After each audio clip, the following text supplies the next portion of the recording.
On October 29, 2025, Tyler Stafford was cited and subsequently charged following an encounter with Deputy Blake Fisher of the Greenwood County Sheriff's Office. The charges brought against him include possession of marijuana, possession of drug paraphernalia, and failure to yield to an emergency vehicle. Deputy Fisher was actively executing a routine traffic stop on a commercial semi-truck at approximately 11 p.m. along the side of U.S. Highway 400 in Greenwood County, Kansas. Prosecutor Jill Gillet contended that Deputy Fisher observed Mr. Stafford drive past the stationary emergency vehicle at a high and unsafe rate of speed without yielding, initiating a pursuit and subsequent traffic stop that ultimately revealed an odor of marijuana and the discovery of illegal substances. However, defense attorney Blake Cooper moved to a suppression hearing, arguing that the vehicle stop was an unlawful investigatory detention from its inception because no traffic infraction had occurred. A suppression hearing derives from the exclusionary rule, which mandates that evidence obtained in violation of a defendant's constitutional rights may not be used against them at trial. In the context of an investigatory traffic stop, the Fourth Amendment requires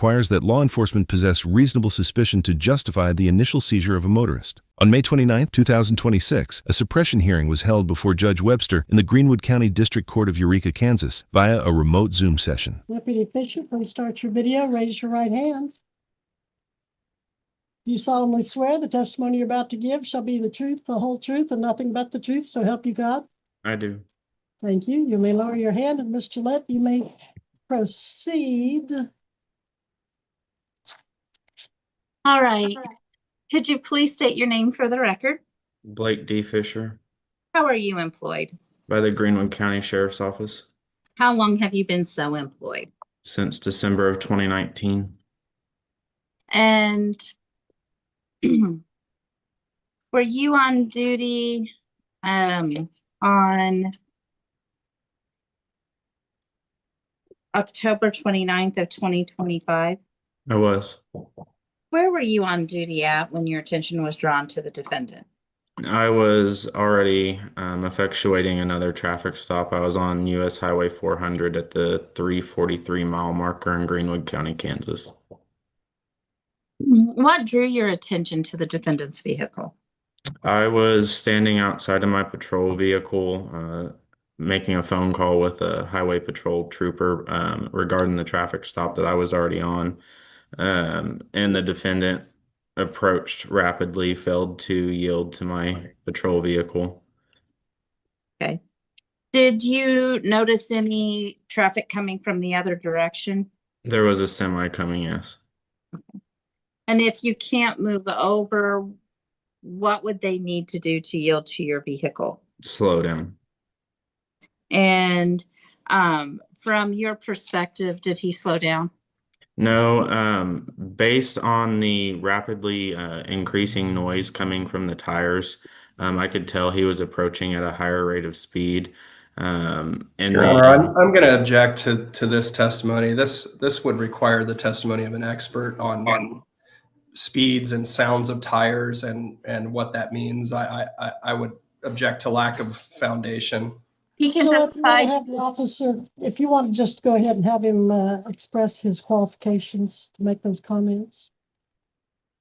Judge, he's expressing his opinion based on his training and experience. He's already said based on his experience and training that this is what he observed. And he observes these things every single day. So he has lots of training and experience, especially since 2019. Have him testify to that, Ms. Gillette. I've heard him testify enough that I know that what you're saying is true, but each case deserves its own testimony. So if you could just have him testify to that. Deputy, since when were you an officer that we just answered the question of? I became certified, I think it was January 15th of 2021. Okay. And were you a detention officer before that for several years? I was in detention for, I think, 8 months prior. And are you routinely on traffic stops? Yes. And approximately how many traffic stops do you conduct a year? I have no idea a year. I tend to make at least 8 a shift, 6 to 8 a shift. Right. So are you familiar with how traffic approaches you when you're outside of your patrol vehicle? Yes. And is it common for you to be able to tell whether a car is going faster than normal or slower than normal when they are approaching you when you're outside of your vehicle? Yes, I'm no expert, but I've learned, and on my experience, I have learned that certain noises and audible tones coming from vehicles suggest that they are moving faster towards my location. Right. And when you're sitting stationary, whether you're in your patrol car or out, are you able to tell when a vehicle is generally driving above the posted speed limit? Yes. Did they draw your attention? Yes. And so in this matter, were you inside or outside of your patrol vehicle? I was outside of my patrol vehicle. I had to move to the rear of my patrol vehicle actually because the sound that the vehicle was making sounded that it was approaching rapidly. And when you moved to the end of your patrol vehicle, did the vehicle then pass your stationary location? It did, and it actually produced a wind gust that I was able to feel, suggesting that it didn't slow down. And are you used to feeling those type of wind gusts when you're on the side of the highway? Yeah, it depends, but yes. Well, Your Honor, I just, for the record, I'm continuing my objection to foundation.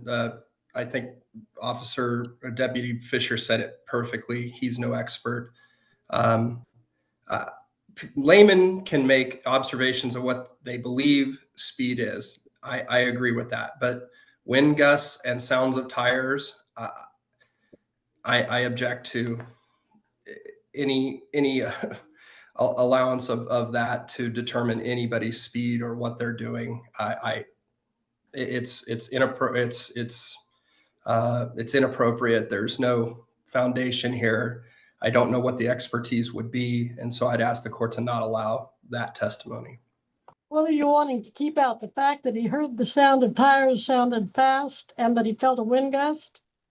I want to keep out the fact that he can testify as to what he observed, but the fact that what his observation of that, meaning that the car didn't slow down or sped up or was going very fast due to those factors, it's irrelevant. It has no bearing on this. He can say he felt a wind gust, certainly, but he can't say, and that means he didn't slow down. Also with the semi in the other lane making wind and noise. Yep, Tyler. Sorry, No. I'm sorry. It's not your time to testify. Okay, Miss Gillette, maybe you need to go back to the training at the academy where they have to be able to determine the speed of a car by sight and then compare it to the speed gun. Now, Not that he's saying that he was going a certain speed, I understand. Deputy Fisher, when cars slow down as they pass you, do they give you the same type of wind gusts? No. When a car is slowed down to pass you and yield to you as an emergency vehicle on a stop, are you able to tell that they have slowed down by your visual sight of them? Yes. And are you able to tell on your routine traffic stops when you're outside of the vehicle if someone has slowed down? Does the road noise from their tires change? Yes. And how many years of experience do you have with this? About 5. And is it accurate that you conducted over 300 traffic stops last year? If that's what you have, then yes. And if you are outside of your car, are you able to tell if based on your experience, if the vehicle is slowed to a speed that makes you feel safer? Yes. In this instance, did you have to move to the end of your vehicle? Yes. And were you equipped with a body camera? I was. And were you able to capture the car going past you on your body camera? I was. Did you make any corrections, additions, or modifications to your body camera? I did not. Did you provide a copy to the state? I did. Is it an accurate depiction of the vehicle passing you on the date and time of the allegations on October 29th of 2025? Yes. Your Honor, we would move to admit the body-worn camera of Officer Deputy Fisher. Is it the camera or the video of that camera that you It'll be want? the The what? The video? video. Okay. All right.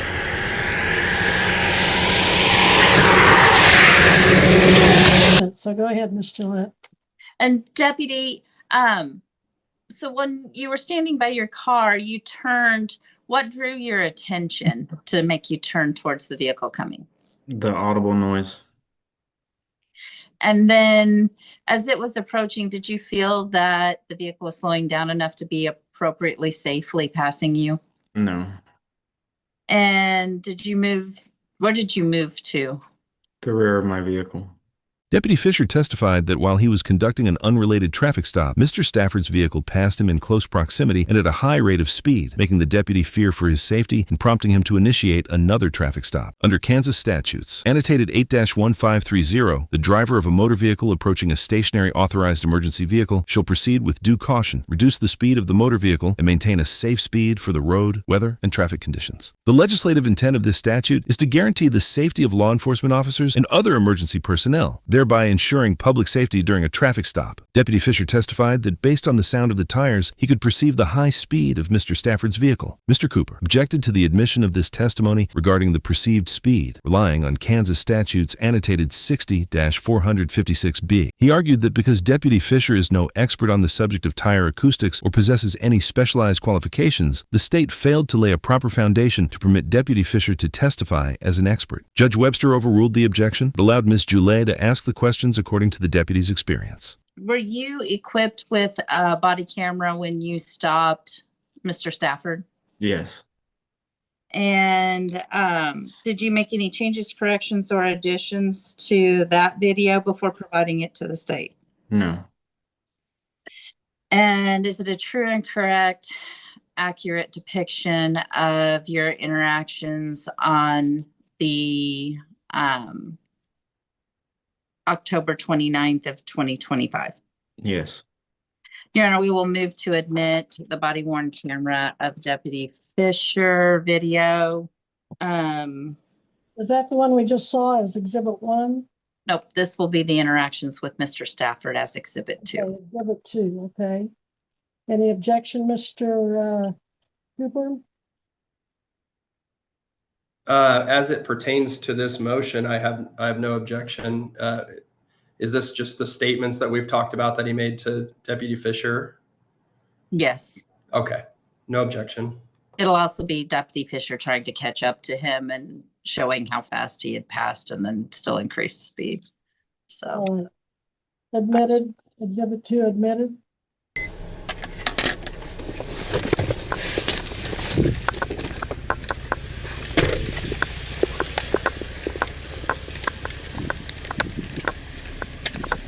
Hello. How are you? I'm good. I'm Deputy Fisher, Greenwood County. You know I'm stopping you? I don't. Okay, well back there when I was on that traffic stop, I Right. had my door open. Yep. You went right by me. I was afraid you were going to hit me. No, I hugged the yellow line. There's a semi coming directly at me. I was going to get in his lane and take him head on. Well, I slowed down to 50 miles an hour and hit the yellow line. I There don't wasn't much expectation. You had him pulled over on an off lane. So, I mean, I can obviously see that. I can see the semi coming at me. What am I supposed to do? slow down.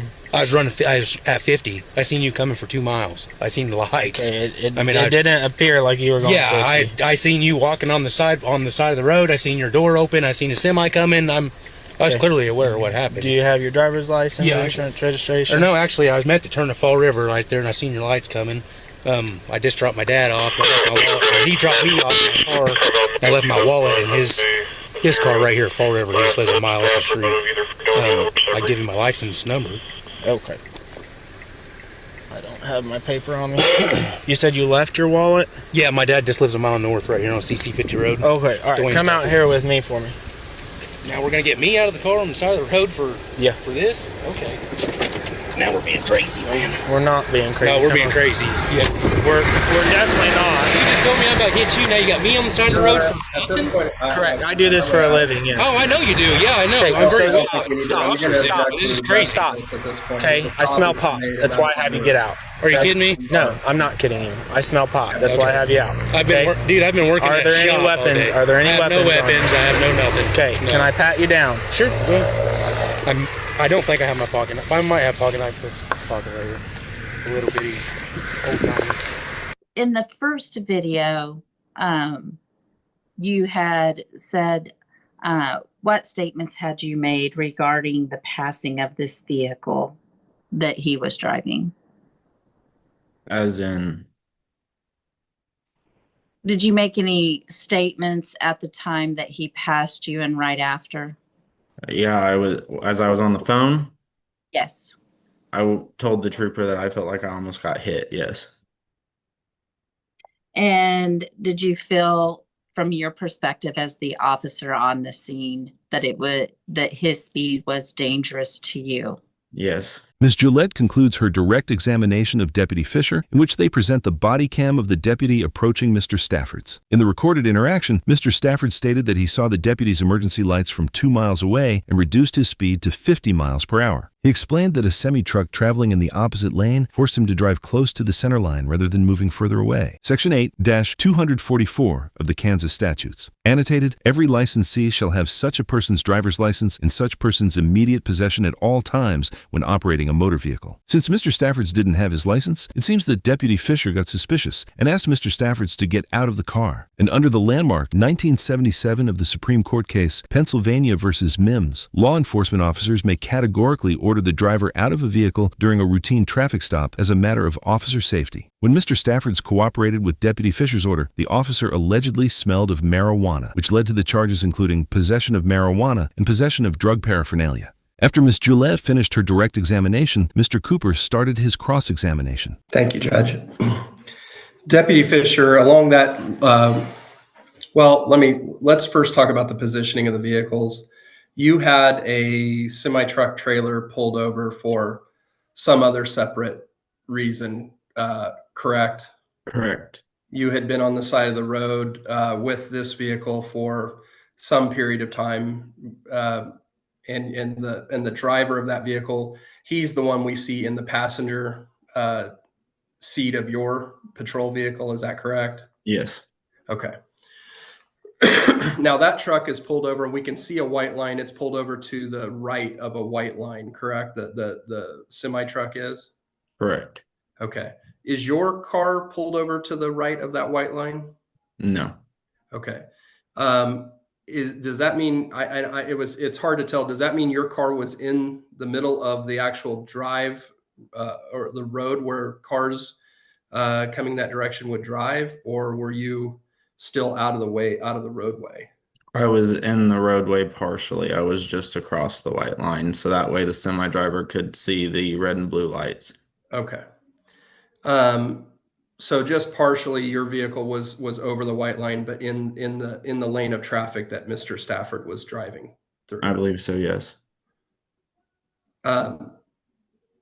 When you first noticed Mr. Stafford coming, you could hear a vehicle approaching from I don't know what direction that was coming from. It was coming from the west. Coming from the west. You could hear the vehicle approaching. Yes. You stepped to the side, correct? Correct.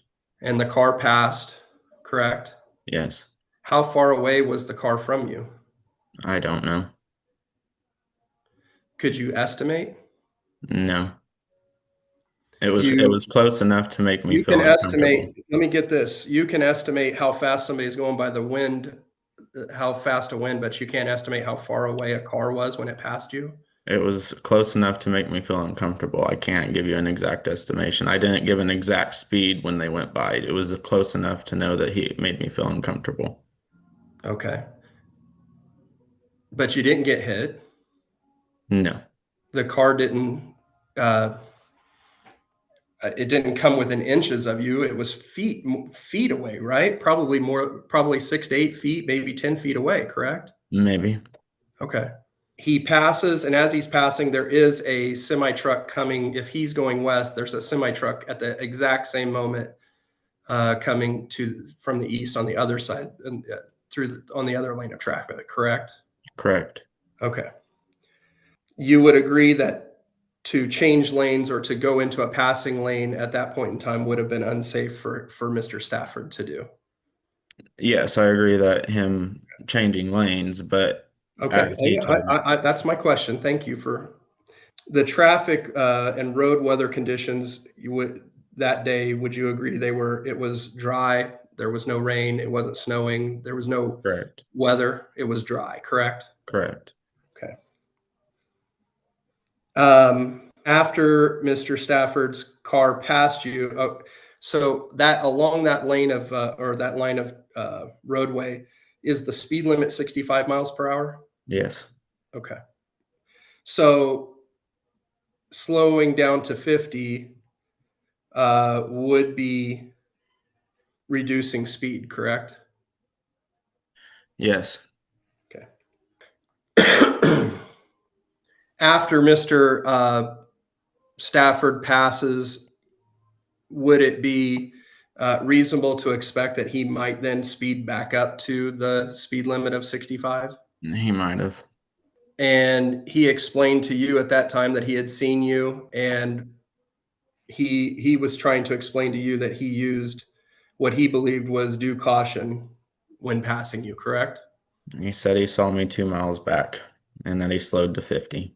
And he also said that he moved into the interior lane, hugging the line, correct? Right, but I didn't hear any audible noise from the center line. If he would have hit the center line, then I would have heard rumble strips, and I did not. Well, I mean, he doesn't have to hit the center line in order to hug the line. I know, I'm just Right. explaining. Okay. I didn't You hear didn't hear anything. rumble strips. Correct. Okay, so he wasn't in the middle of the lane. No. You know, there were rumble strips there. Yes. Okay.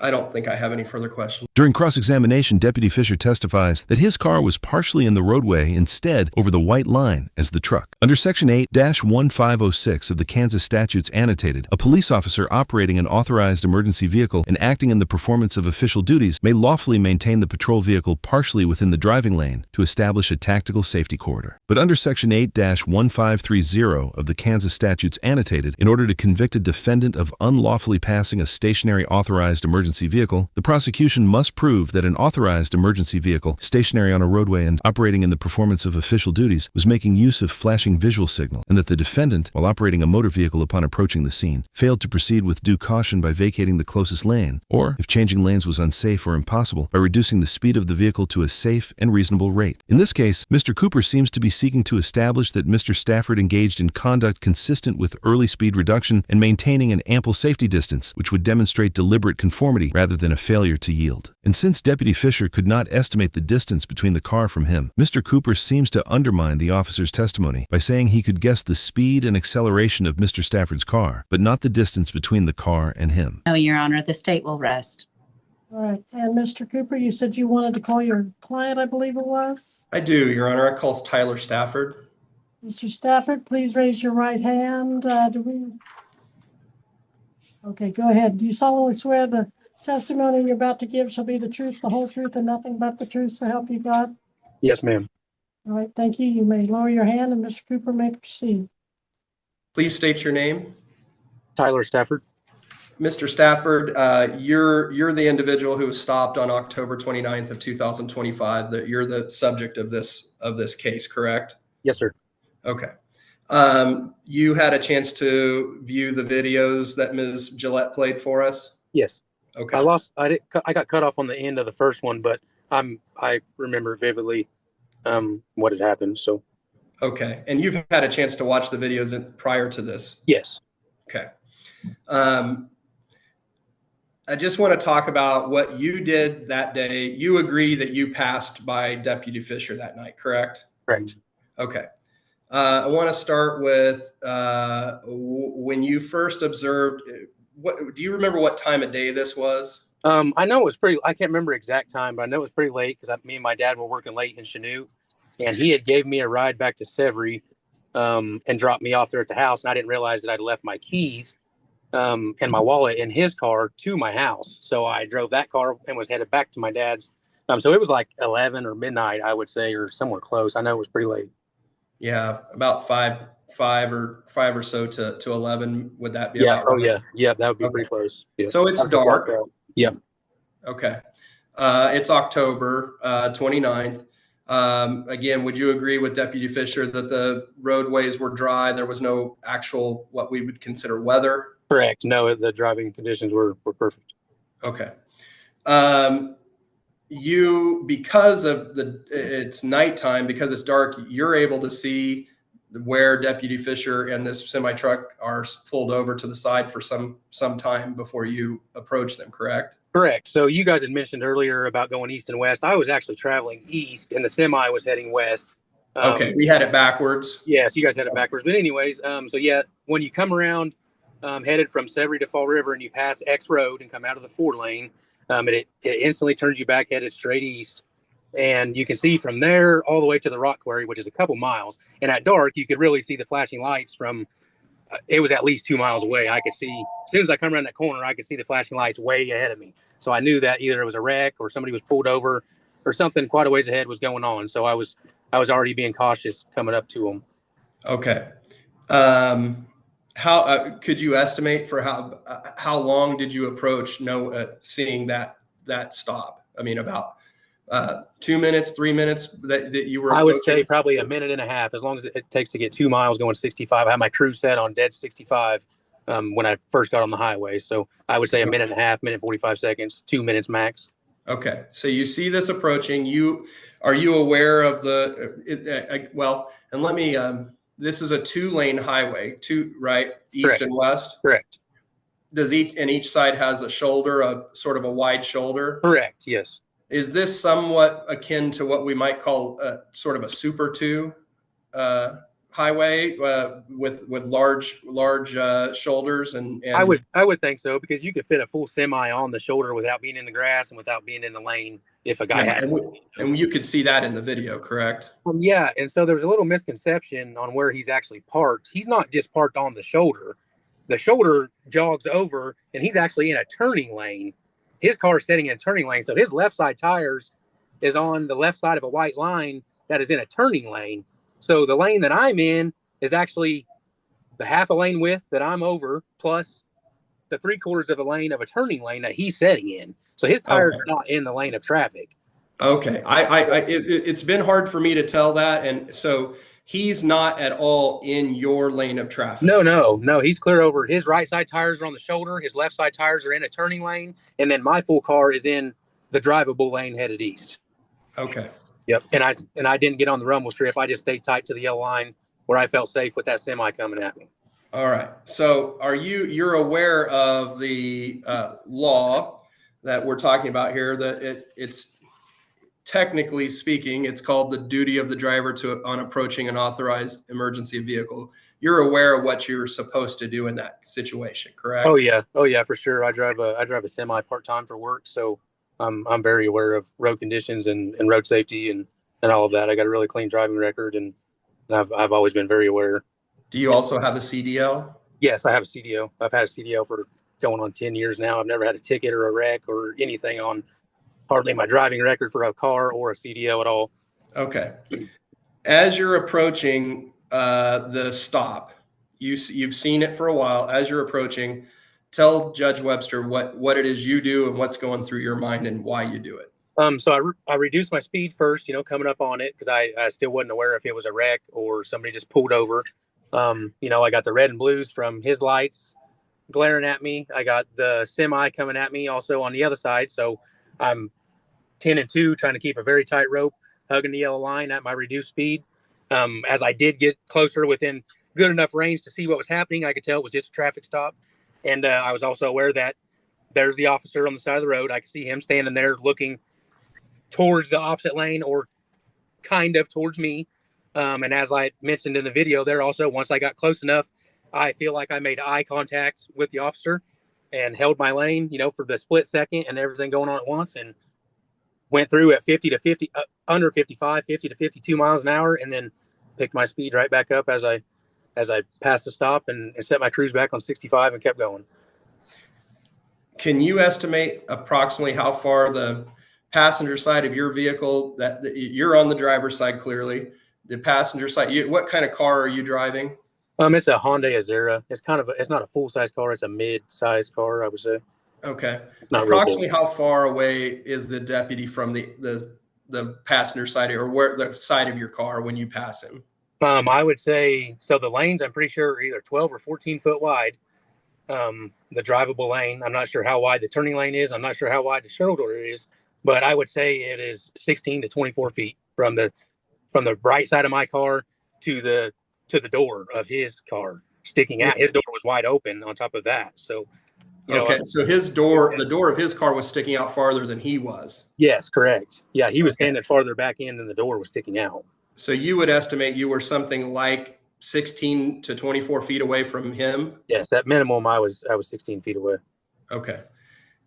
So in no way were you close to hitting him? No, and that's why I was like, he asked me, "Do you know why I stopped you?" I really don't know why he stopped me. I really thought he had something else to do, because he was coming fast with red and blues behind me, and I was like, "Man, there's something else happened because he's coming quick," So I edged over thinking he was going to pass me, not realizing that he was pulling me over because I was that sure that I had done nothing wrong. Do you believe that you proceeded with due caution in this particular situation? 110%. Okay. You reduced your speed. Correct. You hugged the inner line. Yep. There was a semi truck coming, so it was unsafe for you to pass. And if I remember correctly, there was a car behind the semi also, if I remember all the details.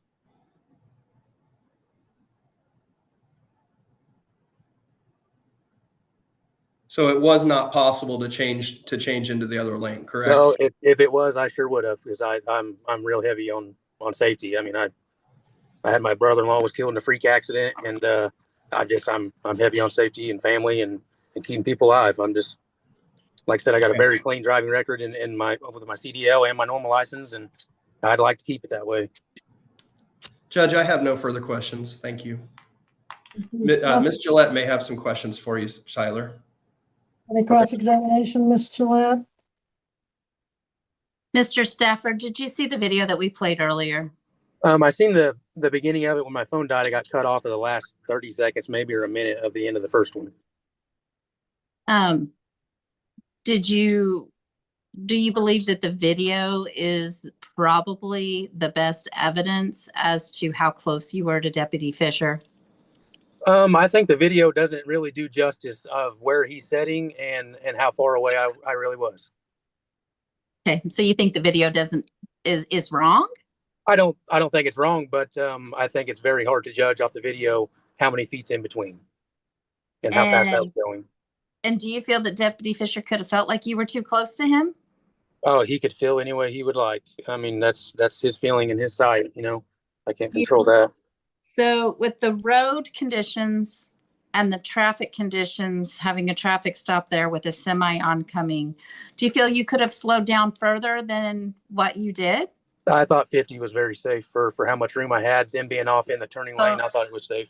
We're having to take you claiming that you're at 50. Do you feel that you could have slowed down further for that situation? No, I mean, with traffic coming behind me also, I thought 50 was very reasonable.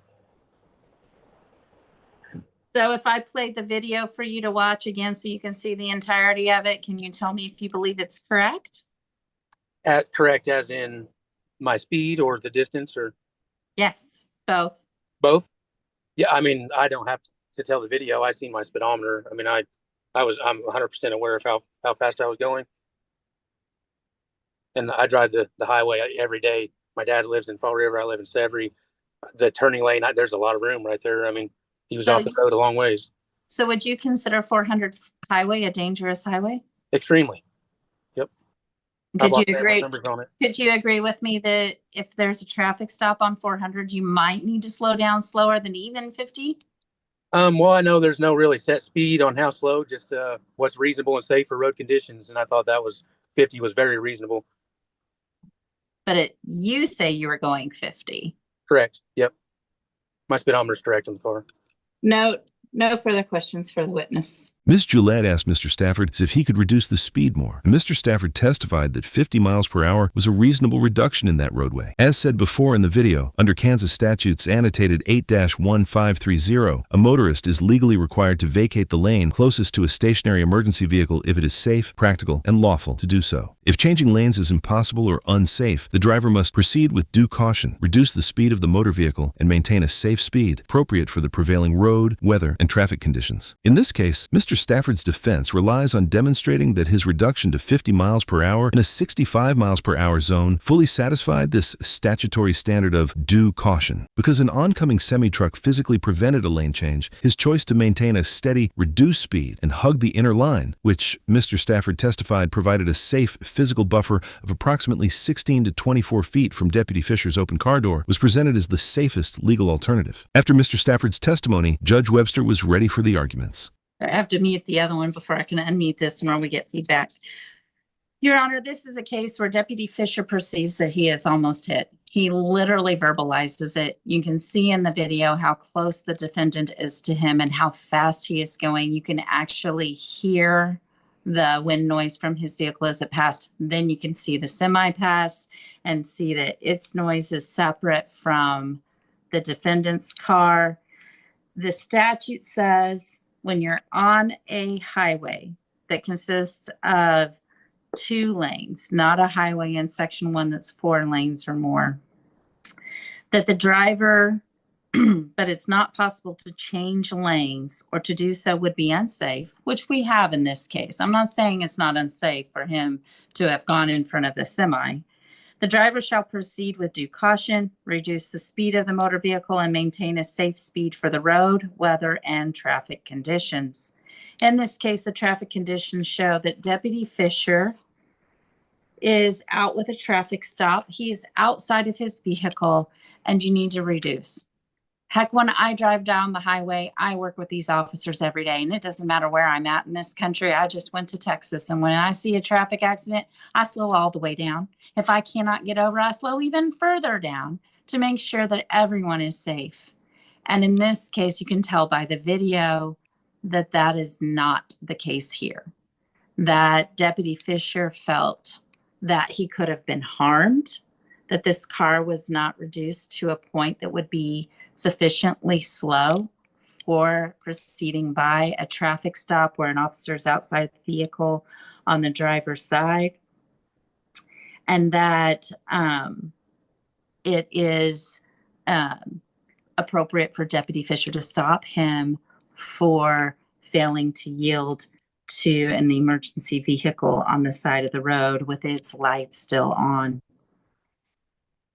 Further, even if the court were to believe the defendant in this matter, which the video clearly shows that he was still at a higher rate of speed, and you could tell by his oncoming vehicle and the pass that he makes, Deputy Fisher's perception and the totality of the circumstances show that he felt that this was not an appropriate pass.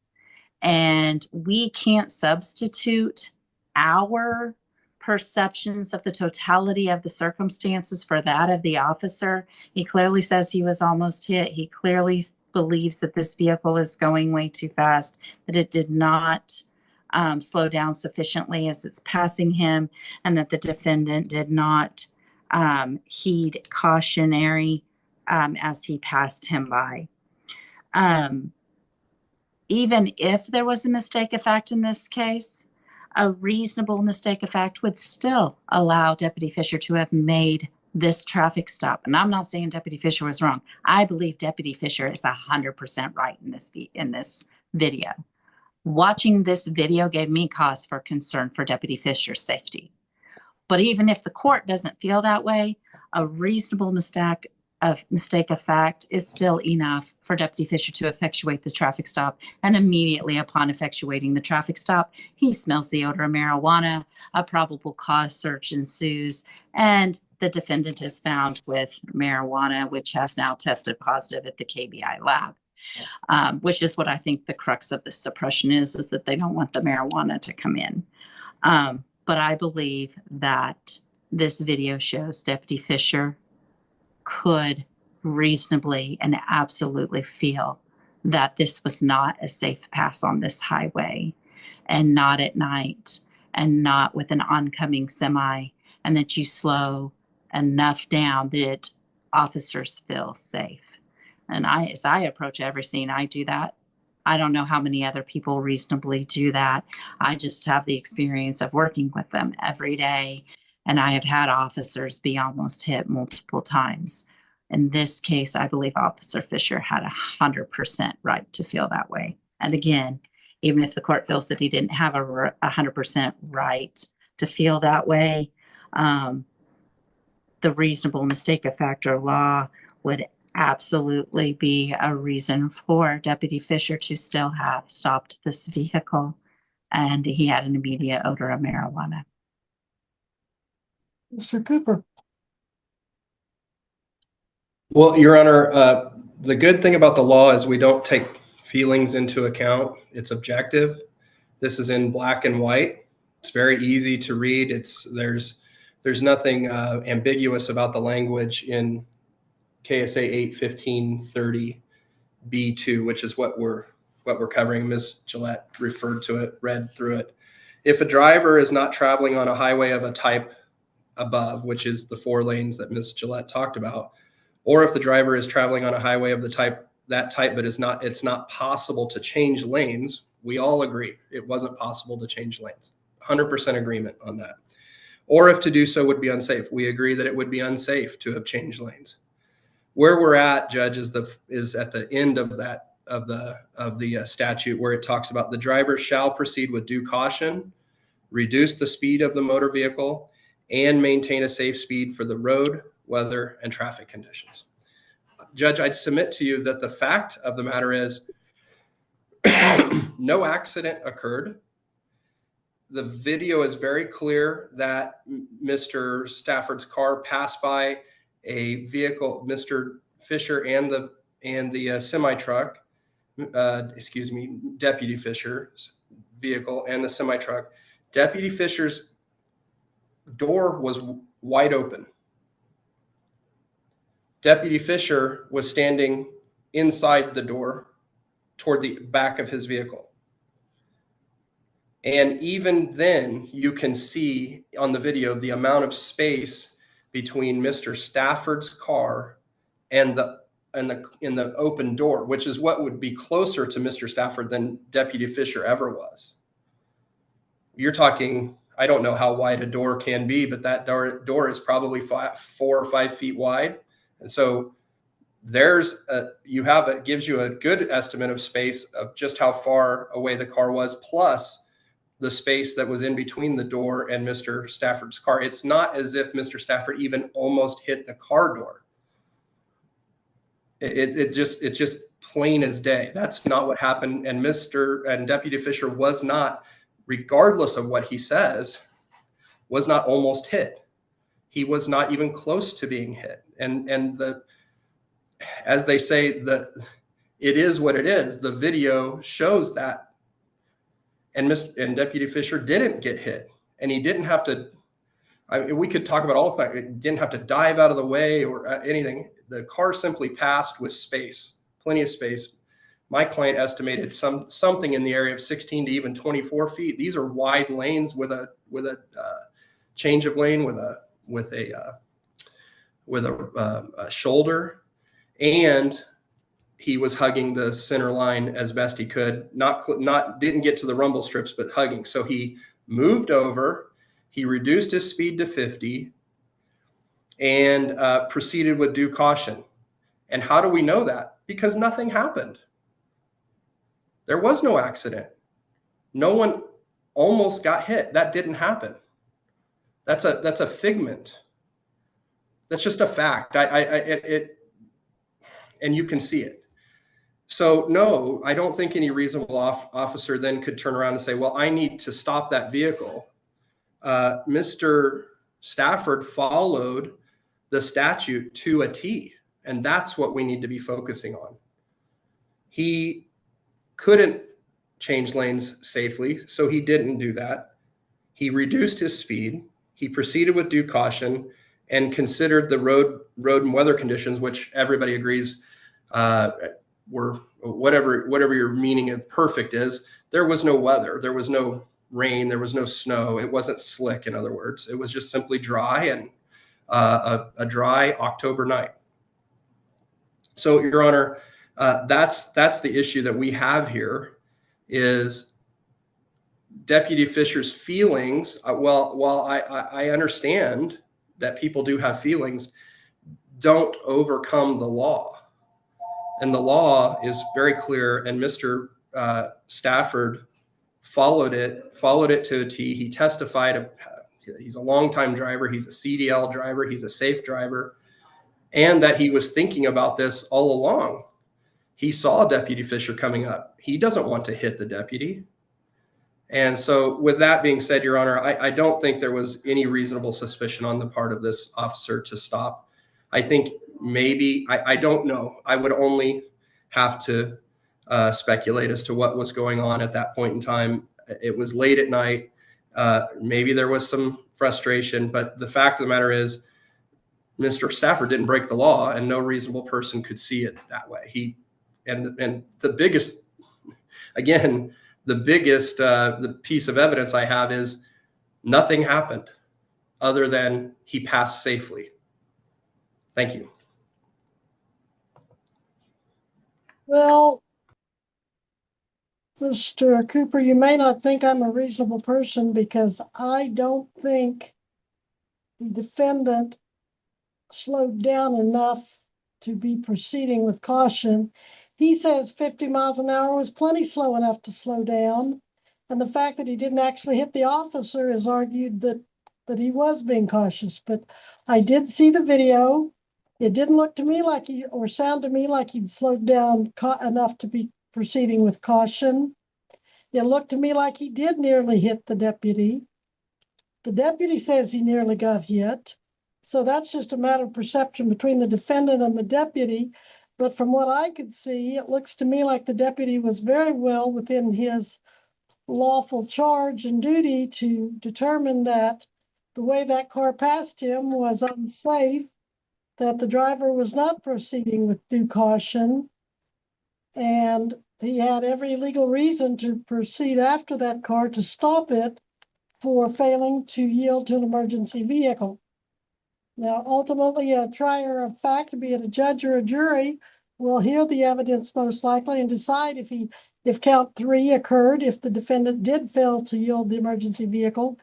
But I find that the officer was within his rights to believe that crime was being committed and to stop that infraction, I should say, not crime, but infraction, and stop the motorist for the infraction. And once he smelled the marijuana, he had every right to proceed from there. I basically am adopting much of the arguments of the state on this case.